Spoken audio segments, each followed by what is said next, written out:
What's up, guys? Thanks for tuning in to the first ever Fantasy Fanatics podcast. It's myself, Nathan. I'm joined by Spencer. I'm going to say hello. What's up, Fanatics? And we're also joined by Mr. Hot Takes, fellow fantasy content producer. You can find some of his stuff on our website under the Hot Take section. You want to give him a hello? Hey, what's up, y'all? And so you can find this podcast on our website. That's thefffanatics.com. And also on SoundCloud. We'll link all this on Twitter, so just keep a heads up for that. So in this podcast, we're just going to go over some hot topics in the NFL right now, as well as answer some questions you guys were sending us on Twitter. So Spencer, what do you want to start with? All right, so news just came out that Dolphins running back Myles Gaskin is expected to miss 3 weeks with a sprained MCL. They also acquired DeAndre Washington from Kansas City today. What's your fantasy impact on that whole situation? Give me Matt Breida. It's just a 3-week rental, assuming his knee recovers well. As soon as Gaskin's back, I assume he'll just fit right back into the kind of workhorse role he was going. He was kind of playing as. The only thing that concerns me is the current offense under Tua. It doesn't look very good. DeAndre Washington, I don't think is really going to be that much of a factor. They got like 20 running backs there. It's way too crowded. Jordan Howard, he may be able to steal a touchdown here and there since Gaskin's out, but I take Breida for the 3 weeks. What about you? I prefer Breida. Jordan Howard's just been so bad when he's been in there, and Breida's been the second guy there. I don't think DeAndre Washington is that big of a factor. I think he's probably a scratch every week. Just some depth that they knew this was coming. Another thing, George Kittle is expected to be out for 8 weeks. Do you trust Jordan Reed or any other tight end in that offense? Well, if you're going to take somebody from that offense, it's got to be Jordan Reed, just kind of by default. But Jordan Reed alone carries a lot of injury concerns. I mean, he's made of glass. He's dealt with a lot of concussions and various injuries over his career. He's super talented, but do you trust Nick Mullins and the rest of the offense? I mean, he may even get benched for Breathard. You never know. Rory, what do you think about this situation? I don't really have much to say on that. George Kittle is a big factor in their offense, and downgrading to Jordan Reed is not a very good option. So, don't believe in Jordan Reed. Yeah, I mean, you should be. Hopefully he's not your best available option, but if you're stuck on a bye week or something, maybe throw him in there for 1 week and see what happens. But hopefully there's better options in your league. What do you think? I think Jordan Reed's a high-end tight end too. As long as he's healthy without George Kittle. Just the main thing is staying healthy. Can he do that? And in the past he's not been able to do that. Another thing, Aaron Jones is expected to be a game-time decision. If he doesn't go, do you expect any back in that Green Bay offense? No, with A.J. Dillon and Jamal Williams both being out, I would steer clear. I think they're probably going to be very pass-heavy, especially with how Devontae Adams has been going. If there was one running back, I'd probably lean towards Dexter Williams, but I wouldn't expect much for him. I mean, there's a reason he's like 4th or 5th in line. So, if you're in a really deep league, like a 12-14 team league, you need somebody to just throw in, maybe take a shot at him. But so you trust Dexter Williams over Tyler Ervin? Yeah, I would, but I mean both of them are worst case scenarios. What do you think, Robby? Dexter Williams is one of those top players on your waiver wires this week, and he is a for sure pickup. Look for him to have over 100 yards rushing and a touchdown on Thursday night against an injury-riddled San Francisco defense. Wow. That's pretty bold. It's a hot take from DJ Dallas had a pretty good game against him last week, and yeah, very true. He's not very good. So what do we have next up? What else? Antonio Brown. What's y'all's fantasy value on him? Antonio Brown. This is kind of a tough one for this week, but I think the rest of the season is they more said clear. He could play anywhere from 10 to 35 snaps. I don't think you can really trust that. I think he's a flex depending on what your roster looks like. He's a kind of worst-case scenario kind of guy. I mean, he could have a touchdown or two. I just don't think he's going to have very much volume with 10 to 35 snaps. What do y'all think? I think I mean, I think this week, unless you're in a deep league, I'd probably stay clear of him just because you don't know how much he's going to play. I mean, he could very well come out and, put up a 15, 20-point game. But I'd probably hold tight. Unless you're in a deep league, like I said, I'd probably stay clear. But rest of the season, I picture him, Chris Godwin, and Mike Evans all being relatively wide receiver 2s with massive upside on each of them. I mean, there's going to be games where, 1 out of the 3 just goes crazy, but it's going to be impossible to predict until we see him. What do you think about Antonio Brown? Antonio Brown, stay clear away from him. He is a problem in the locker room and off the field. He's proven it time in and time out. I see his value maybe being a wide receiver 2 for about a week or 2 until he gets cut for another off-the-field issue. You can't take that away from him, and it's going to follow him for the rest of his career, and he already has a lingering case that's coming up in the next couple weeks, so watch out for that. So you don't think that him being there with Tom Brady is going to keep him level-headed? It's already happened before in New England. He lasted a week. Once a criminal, always a criminal. Once a criminal, always a criminal. Wow, that's a bold statement. I guess people right don't there. change. People don't change. Yeah. People. Change is figurative. So Christian McCaffrey is expected to practice this week, and Matt Rule said that he will most likely play, barring any setbacks. Now, he's obvious a top 5 back, if not the best back. You can argue him or Dalvin Cook at this point. But what do you do with Mike Davis? At this point, I mean, Mike Davis played pretty good filling in for him, but I don't think you can really play him right now. I think he's worth, if you have room for him on your bench, I think he's worth keeping hold on to just because McCaffrey could re-injure himself. But at this point, there's no business playing him. I definitely stay clear for now. What do you think, Robby? Stay clear of Mike Davis. Christian McCaffrey's their guy, and Mike Davis was just the fill-in. He did well, but he ain't no CMC. Yeah, that's fact. Do you think he gets goal line work and kind of takes away from Christian McCaffrey's goal line work? Are you really going to take away from Christian McCaffrey? I don't know. Matt Rule's not doing that. Matt Rule said that Mike Davis is definitely going to have an impact in that offense still. For maybe the first week. So you don't think rest of the season that he has any value if Christian McCaffrey's in there? Backup. Yeah, I think McCaffrey's just too good. All right. Somebody asked us on Twitter, what's the Chiefs' defense rest of the season value? They got the Panthers, the Raiders, the Bucks, the Broncos, and then their playoff schedule is the Dolphins, the Saints, and the Falcons, and then they got the Chargers week 17. Miami, with how Tua played his first game, looks like a pretty good matchup for them.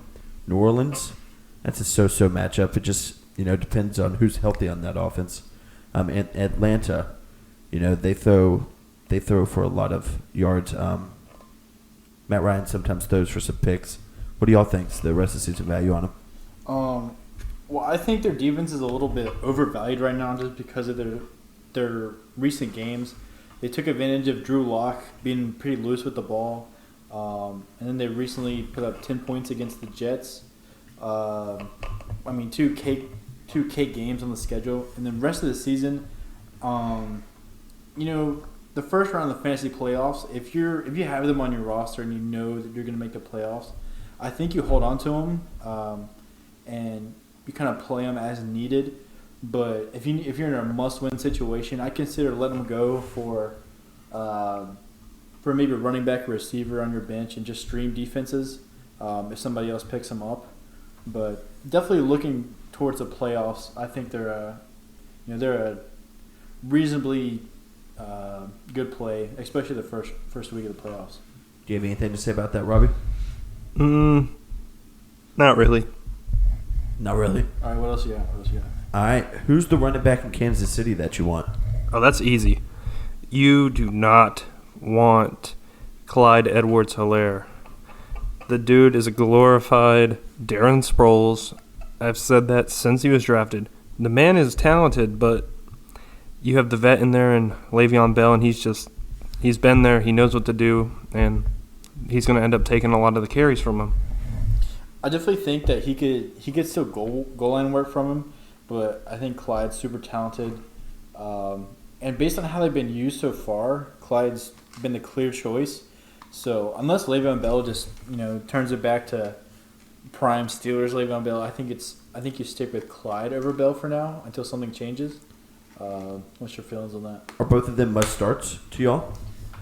I think Clyde's an RB2 and Bell's more of a flex. But that offense is just so good. I think if you've got him on your roster, standard 10-team league, I think you got to throw him in there just because the potential of that offense. It's in the Kansas City offense, so you got to play him. Yeah, exactly. Yeah, I think Clyde's a low end to mid RB2. I think Le'Veon is a flex, but I think he can have big weeks.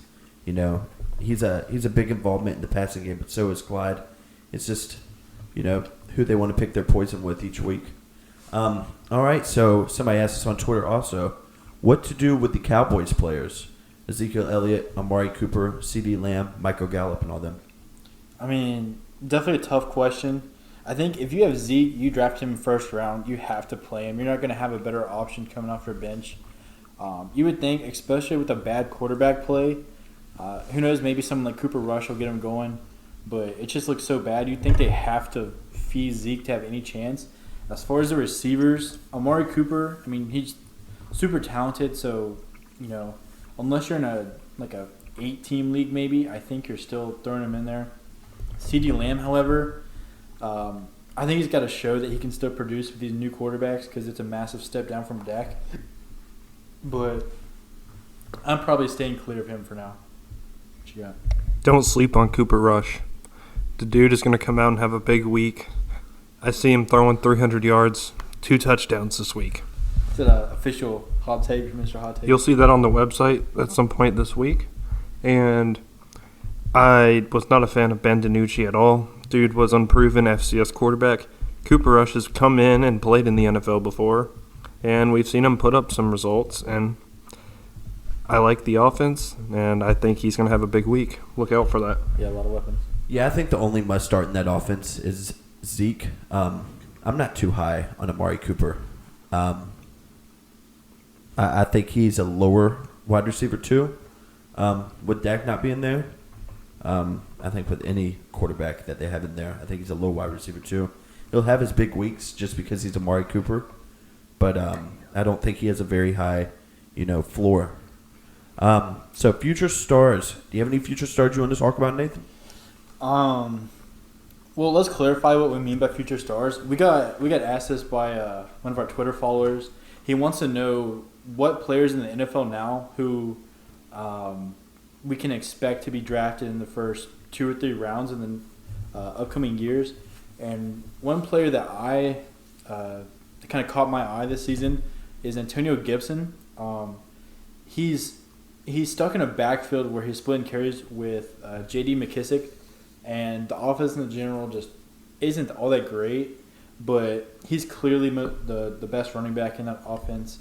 Don't sleep on Bryce Love.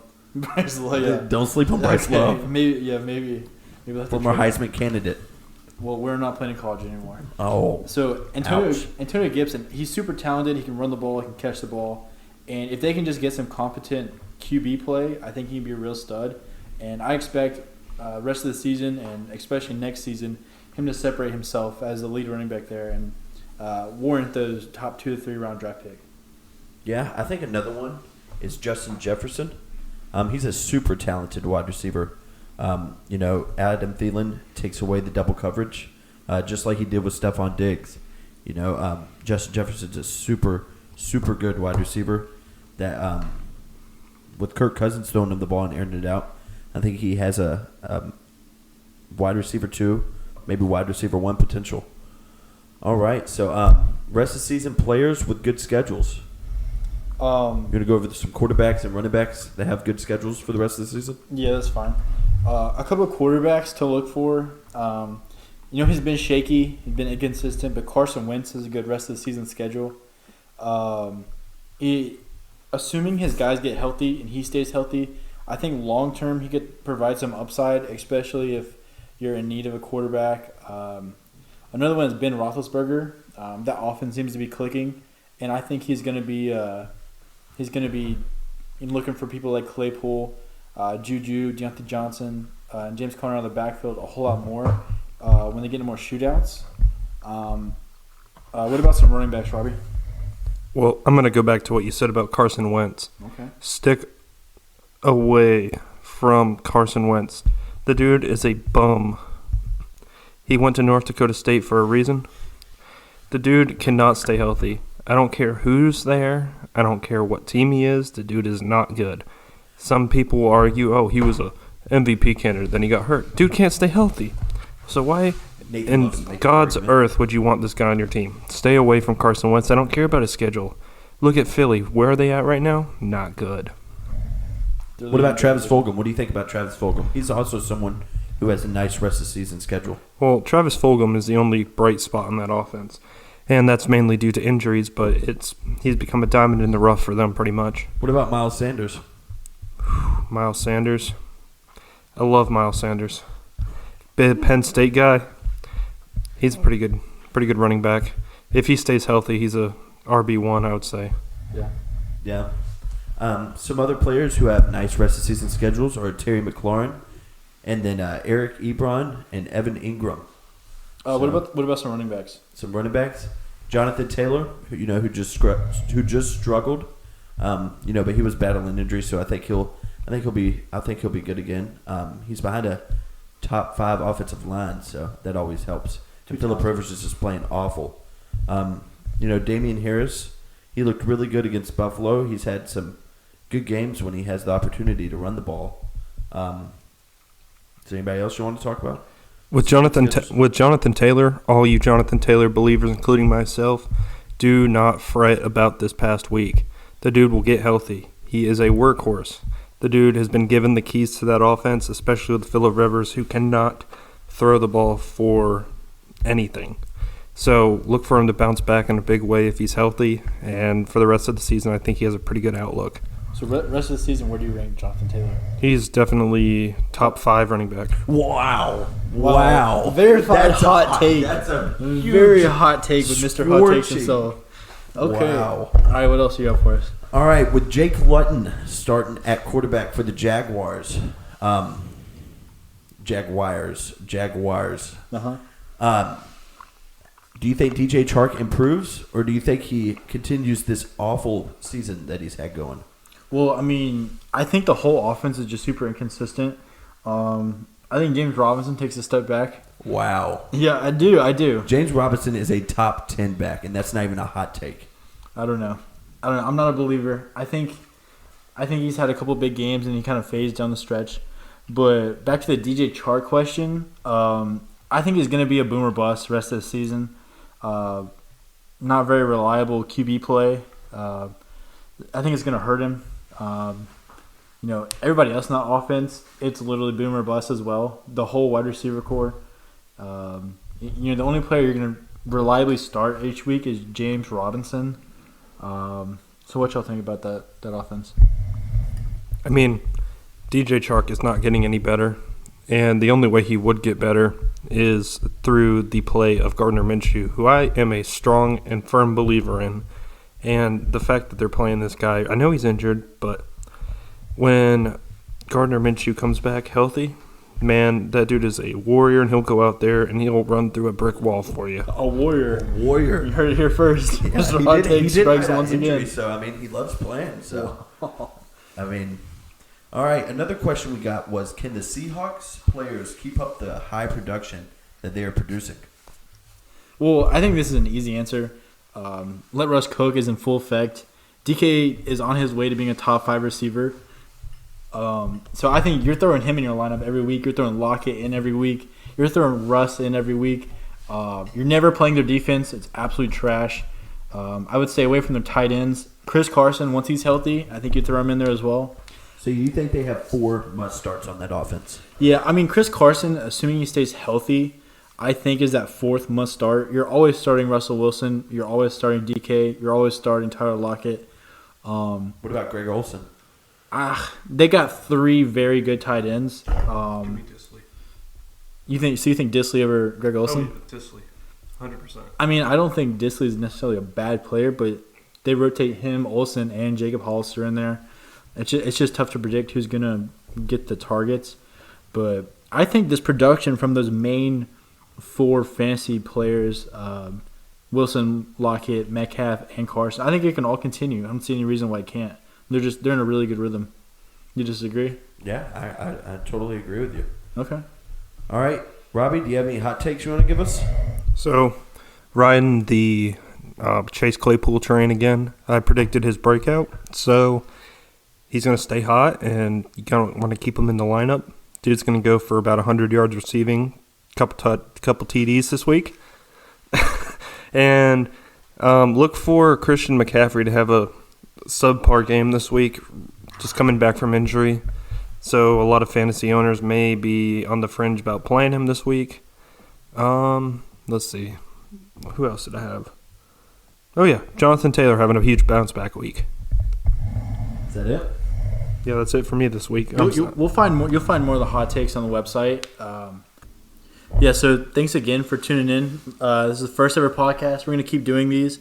Continue letting us know. We're going to tweet out before we record them if there's any topics you want us to cover. Throughout the week, we'll try and hit stuff like rankings.